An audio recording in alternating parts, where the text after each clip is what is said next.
decades, Americans have been getting sicker. More obesity, more diabetes, more neurological disorders, more infertility, more depression. This is not a coincidence. Behind the scenes, big government, big pharma, big food, and big media have distorted the markets for food and drugs. They push policies that make us sad and sick, and then sell us the drugs to manage the symptoms. Think about it. For decades, the FDA and USDA have been telling Americans what to eat. While we've followed their guidelines, we have seen a surge of chronic disease, so-called diseases of civilization. The NIH and CDC claim to protect public health, yet they suppress balanced research and debate on nutrition and medicine. And pharmaceutical companies fund the very agencies that regulate them. During COVID, we saw this machine in overdrive. Gain-of-function research, lockdowns, censorship, and rushed vaccines with no viability. And now, Americans are realizing it's not just the pandemic, it's our entire healthcare system that is flawed, incentivized to treat illness instead of preventing it. That's why the Heritage Foundation is pushing back. We're working to expose the corruption, restore transparency, realign incentives, and empower Americans with real solutions for their health. This isn't about politics. It's about truth, accountability, and reclaiming our future. Parents across the country are waking up because they love their children more than they fear the system. Join us in demanding real solutions. Together, let's restore American wellness.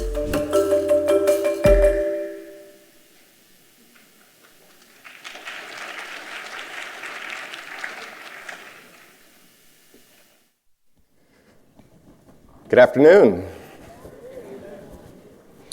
So, I am actually a fugitive from the law.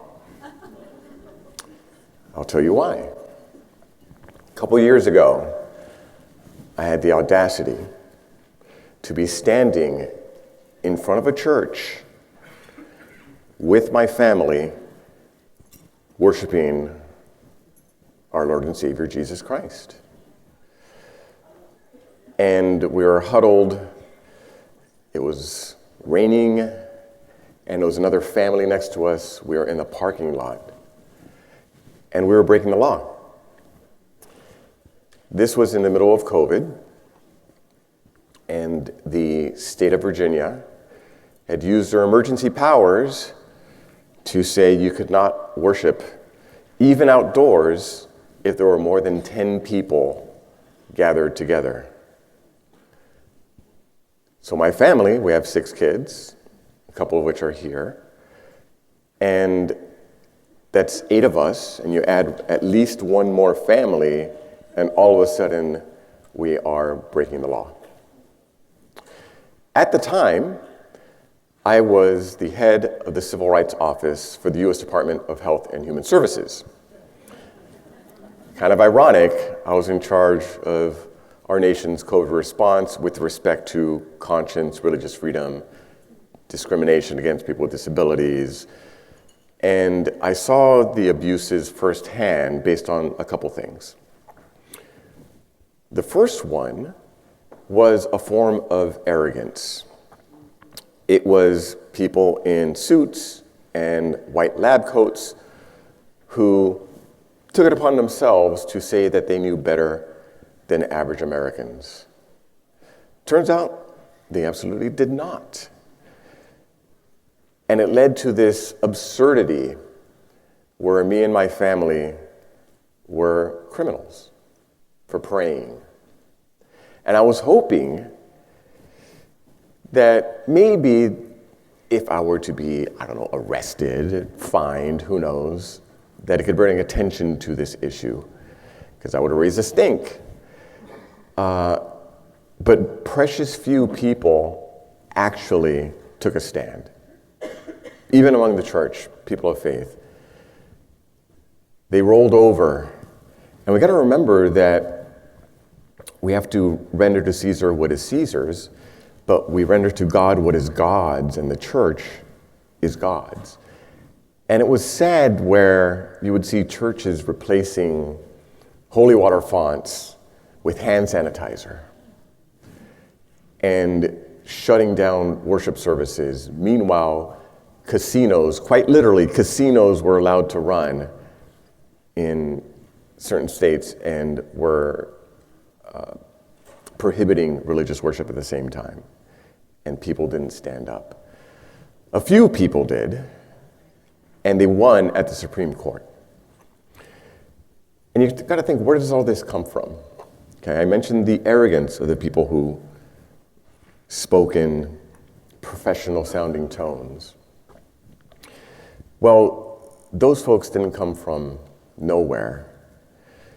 The bureaucratic state has been growing for decades, and it's turned into a metastasis of the biomedical security state. Aaron Kheriaty coined that term.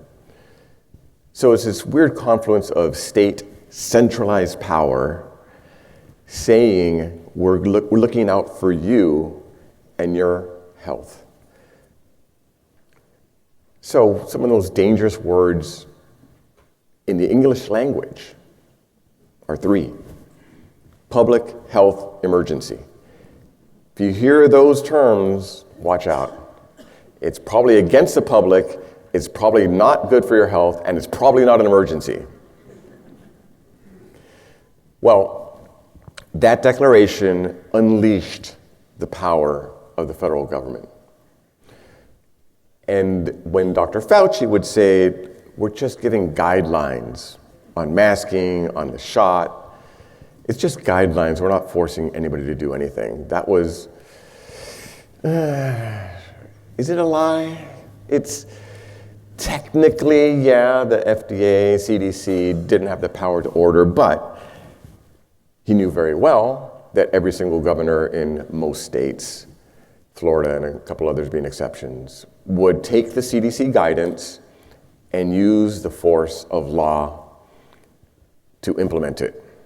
They knew that. That was the plan. That was the whole point.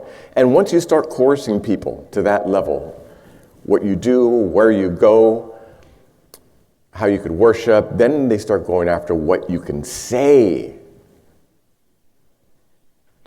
Remember the controversy over Facebook and Twitter censoring people who had the audacity to question the authorities and what they were saying?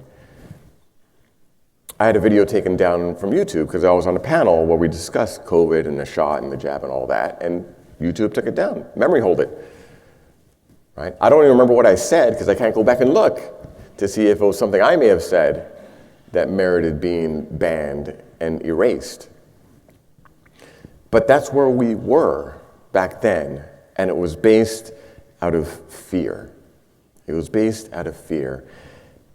And it's possible that we lost something that is very hard to ever get back. When the government is allowed, and we allowed it, is allowed to dominate and control our lives to that level, can we get it back? Have we crossed a line where we're now a different country than we were before? That remains to be seen. But it's these people in the white lab coats that dug in when people started to question them. So when I was at HHS and we saw the numbers come in as to the predictions of the number of deaths, that would be in the many millions, and people seized on that fear to expand their power, to force people to take a unproven experimental shot, to tell people, yes, you need to wear this piece of cloth, even though there have been no studies that actually support its efficacy. But you need to wear them at all times, everywhere, and be prohibited from entering daily life, except something magical happens the minute you do this. You could take it off and eat, and all of a sudden, you get this magical power of immunity that nobody around you can get sick if you're eating and at this level. But the minute you stand up, boom, the mask must come back on everywhere with a vengeance, right? So that sort of thing where people started questioning, something does not add up here. Common sense, right? Common sense. So there were some voices who said, no. Some people sued. I actually represent a firefighter who refused to take the jab because of its links to aborted fetal cell research. right? Almost lost his job. He went from being a hero. Remember, they were having parades for first responders in New York in the middle of COVID, to being this close to being fired, even though he had already had natural immunity. Natural immunity, remember that? That whole notion that was the bulwark of science disappeared, okay? And once they dug in, they refused to back down. They refused, because it effectively turned to a power struggle. And the saddest part about my story and my family, when I was in the Trump administration, there was one guidance document that was rolled back from CDC, and that was on reopening houses of worship, because I threw a fit and said, no, you cannot violate the Constitution and dictate whether you could receive communion, whether you could sing in church, whether you could hand off the collection plate, whether you could use electronics in the Sabbath and how you could get around it. There was advice from CDC on how to get around the restrictions of the Jewish Sabbath. Okay, that's how insane it got. So I helped take it down. Kellyanne Conway helped. And I came to find out, where did this particular guidance come from? It came from the churches. They wanted to be told what to do. Caesar, come rule us. Because they didn't want to take the responsibility on their own to do the research, and in a way, okay, yes, we're going to open, we're not going to open, we'll do this, whatever it is, but we get to make the call as to how important it is to give God the worship, okay? As opposed to the state coming in and telling them and relieving them of the responsibility. How does this abuse of medicine manifest in other ways? Well, public health emergency is one. The other one is we're doing it for the kids, okay? When anybody says that, hide your children. So we have this notion, again, people in white lab coats that say, if your child has discomfort with his or her own body, we have a solution for that. And not only that, we're going to save your child's life. Because if your little boy is thinking I'm confused myself with all the pronouns. If your little boy thinks he might be a girl, then he probably is a girl. And you have a choice, mom or dad. You could either have a live girl or a dead boy, which is a story that's been told time and time again. Under the cover of we're doing it for your child's health. And so many well-meaning parents who want the best for their kids stopped using their common sense and went along with quite literally sterilizing their own children. And I had a very long debate with the Dean of Arts and Sciences of Yale on this very issue, who actually transed one of her own kids. And I said to her, it's a very lively but respectful debate. And I said, I could understand why it would be very difficult for you to admit that it was somehow a mistake if you sterilize your own child. Right? Because just the psychology of that, to come to grips to how awful that realization would be, to say, I sterilized my own child. I will never have grandkids because of a mistake. But that mistake was started by those people in white lab coats. Another manifestation, and this is where it gets a little bit more conspiratorial. There is money to be made with the advice you get that contradicts common sense. There was money to be made on COVID. No liability for the jab, for this experimental authorization. And they made billions off of it and keeping it on the schedule until RFK Jr. comes in and says, why are we giving this to kids when kids are effectively safe from death? And we're still giving it to kids because they're making money off of it. Why are you transing children?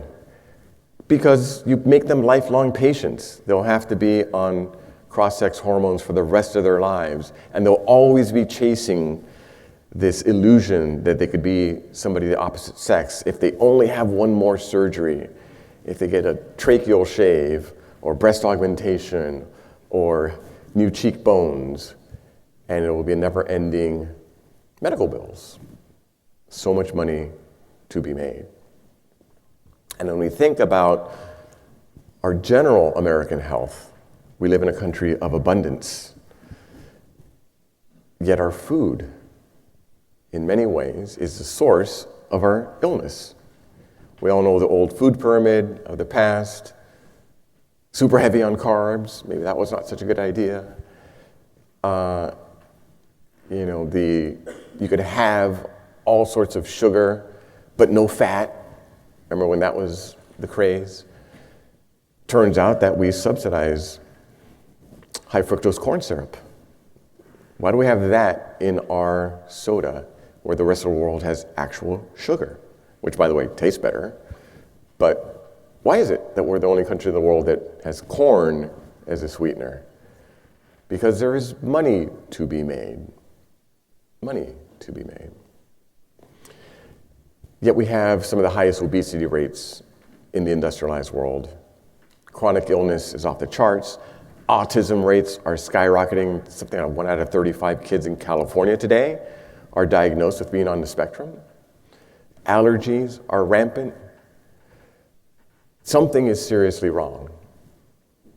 So just as President Trump tapped into an unknown, forgotten part of the American electorate, the MAGA movement, the forgotten man that was left behind from globalism, right? The manufacturing base decimated, small-town America destroyed, chaos, and he came to restore that.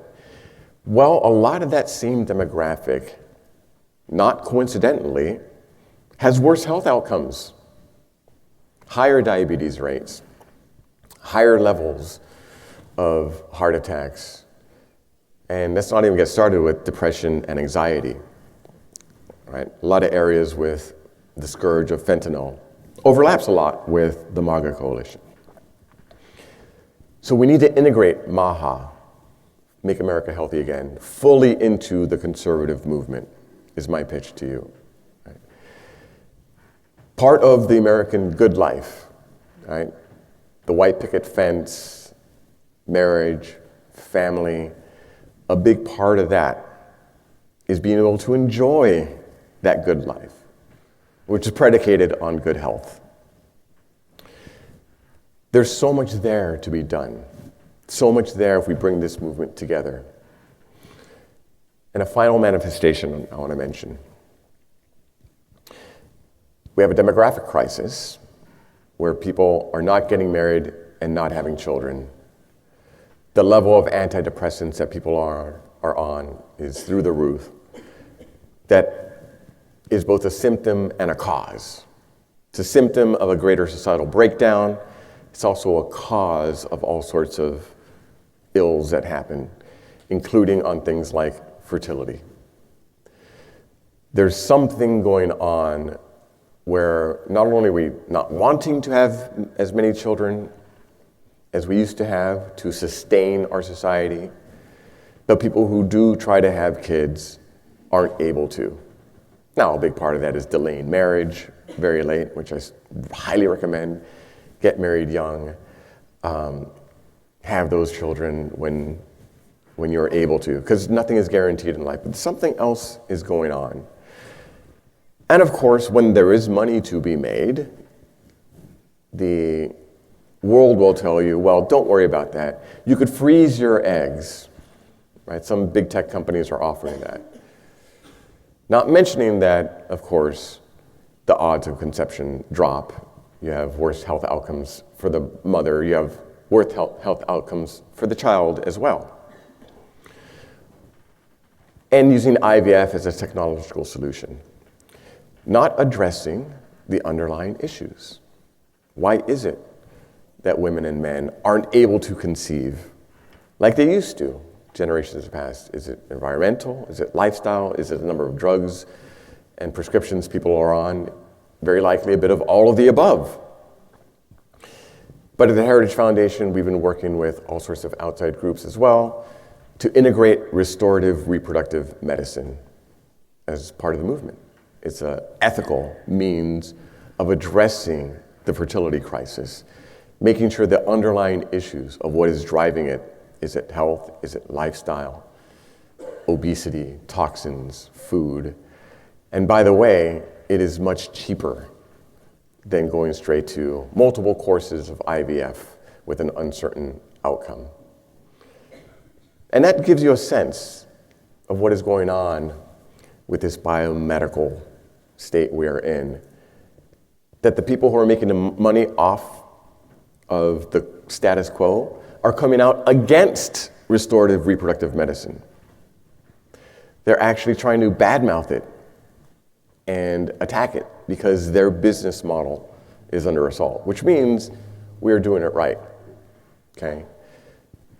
So be on the lookout for these 4 things. Public health emergencies, watch out. We're doing it for the kids, okay?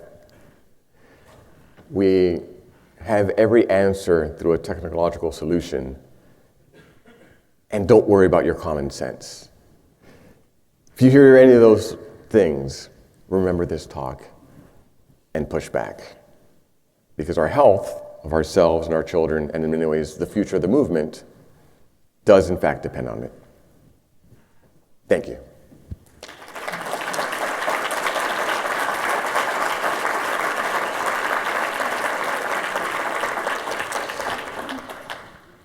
I've left time for questions. Yes. When COVID hit, we were all scared to death because we didn't know what was facing us. A eminent immunologist told me, which was right during the middle of the beginning, and he said, Jim, the problem is modern medicine has never faced this. We don't know what we don't know. Here we are several years later, looking in the rearview mirror. Would you reflect on that statement that modern medicine had never faced that, and we don't know what we don't know? Okay. First, medicine had faced this before. Spanish flu, for example, right around World War I. We've seen this. And by the way, they tried masking then, too. It turns out Fauci himself admitted afterwards that masking was about 10% effective. 10% reduction in transmission. And even couched it with at best. Okay. So the science knew enough that they broke with the plan. This was something that the federal government had prepared for, specifically for pandemics. CDC exists in part to address these sorts of pandemics. So this was not unexpected. Now, why they did what they did is a complicated story.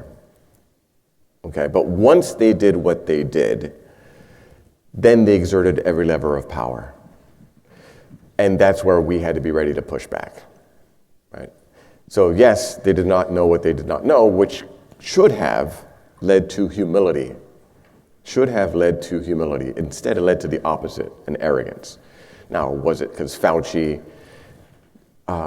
knew that he was responsible for gain-of-function research and kicked off the whole thing? Right? That looks bad. So, it's complicated what actually led to their particular recommendations, but it was clearly a break from the prior practice. The biggest tell on Fauci was this. He did a Rolling Stone interview, height of the pandemic, and was asked, quite literally, what about casual hookup sex with strangers? Should that be limited? Okay. He said, that's a judgment call. Keep the kids away from school, condemn a whole generation to forever be behind, because they are. They will never catch up. We'll track them, right? This is an experiment. You will see the effects on this generation of 2-3 years of not going to school, not going to graduation, not being in band, not doing sports, having to run with masks, as my kids had to do, outdoors. But sex with strangers, judgment call. The other big tell was when you had the George Floyd protests. And then they said, oh, it's allowed to have this mass gathering because it's good for their public health to let out their frustrations. So it's a mental health measure. That should have been the other big tell. Questions? I saw another hand. Yes. Oh, Hey, okay, thank you. Hey, Stephanie Smith with Alabama Policy Institute. The MAHA movement so far has been mainly federal initiatives. Do you have any specific ideas for those of us who lean that direction to be active in our state legislatures? Sure. There is all sorts of reform you could do. Medicaid program is one. Now, we just had through the One Big Beautiful Bill, work requirements. That's another important part, right? If you have people working, they're generally healthier. Resist the Medicaid expansions if your state has not brought it on board yet, right? Resist that federal temptation to come join the socialized style medicine system. It's a little bit difficult because FDA, CDC have so much power, right? So FDA tells us, they're supposed to tell us what drugs are safe and effective. However, states have the ability to regulate the practice of medicine. Under the Constitution, that power really belongs to the state. So your state medical licensing, right? Take control of that. I know several states have ended the practice of sterilizing children based on gender ideology. That's where your state could step in to truly help the children. Do your own research. The states rolled over, except for a couple exceptions, when it came to the public health emergency or we're doing it for the kids. So assert your state sovereignty, medical boards, licensing, and don't fall for the federal subsidies that will trap you in. Yes. Thank you, sir. Thank you for all you've done. This may have a little overlap with what was just mentioned. I am one of those conspiracy theorists that believe COVID was a step in what's greater and stronger steps to come, and in a world of institutions that are being weaponized against us at pretty much every level. Are there any steps or measures being taken at the federal level in administrations such as yours with other like-minded individuals or within this administration to safeguard from things like this happening at the same level, or at least trying to tamper much of this as we move forward while many of us in our states are doing what we can? Yes, we have to rein in the blob. So the blob is big pharma, big agriculture, the federal agencies, all in cahoots with one each other, and the academic world as well. So President Trump, Marty McCary at FDA, Jay Bhattacharya at NIH, and of course, Robert F. Kennedy Jr., are doing that work to make sure it doesn't happen again. Okay. Banning gain of function to prevent this sort of catastrophe from ever happening again. Right? The evidence is that we funded the Wuhan lab to engineer the greatest public health catastrophe the world has ever seen. Man-made. Okay? Preventing that from ever happening again. Now, my recommendation was we split the CDC functions of advice, policymaking versus the science. And Jay Bhattacharya is about restoring the science, making sure, for example, that we do verification, validation. If there is a study that comes up, can it be reproduced? Normally, that wasn't funded. You only fund the studies that show some effect, and of course, there's all sorts of tricks you could do to fudge the numbers to make it show. I mean, why is it that we get conflicting advice every 2 years on, can you drink wine? Is it good? Is it bad? Is it, every 2 years it flips, right? Reproducibility studies, funding it. And look, science is too important to be left just to the scientists, right? I was told that by one of my professors of neurobiology. It's too important to be left to the scientists. And I think that's our takeaway message here, right? We need to be our own watchdogs for our own families, right? But also put pressure on the federal government to say, look, let us be the ones that can make the informed decisions. And then we'll restore our own sovereignty, and that could help with the sovereignty for our own nation. Thank you all very much.